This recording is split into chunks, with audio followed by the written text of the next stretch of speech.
What if you could fall in love without ever speaking a single word? Boston had a way of feeling both alive and lonely. I'd moved into my little apartment with my easel by the window, painting the city waking up beneath me. The first time I noticed him, it wasn't dramatic. Just a flicker of movement across the courtyard. A man in a white coat carrying a stack of books, glancing at my window, and something in his eyes made my heart flutter. The next morning, he tapped a notebook against the glass, written in careful letters, "Hi." I froze. Slowly, I grabbed my own notebook, writing back, "Hi." And just like that, our lives began to intersect. Notes across the courtyard, messages in ink and sketches, little glimpses of humor and care. "Your paintings are beautiful," he wrote one morning. And I blushed, scribbling back, "Thank you. Your notes make me smile." We shared dreams, fears, tiny victories. My gallery aspirations, his med school struggles. We built a language of our own, one that didn't need words, just strokes of color, gestures, and smiles. One rainy afternoon, he showed up with a palette and brushes. "I thought you might like some company," as he said. We painted together under the silver rain, laughing, brushing against each other accidentally on purpose, our hands hovering over the same palette. That day, our notes felt alive. Every doodle, every brushstroke, every glance was a conversation without words. Then came our first real conversation. Sitting on a courtyard bench, rain dripping off the umbrellas, he finally spoke. "Your paintings, they make me see the city differently." I smiled, flipping my notebook.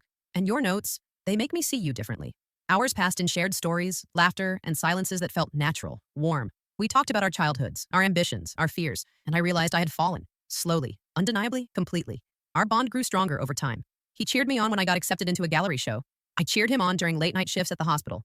Every glance, every note, every shared painting made the world feel brighter, safer, alive. But not everything was perfect. One week, he became distant. No notes, no sketches, no laughter. My heart sank. A misunderstanding threatened to undo the delicate balance we had built. Hours of worry later, he returned, apologetic. "I didn't want to bother you with the chaos of the hospital."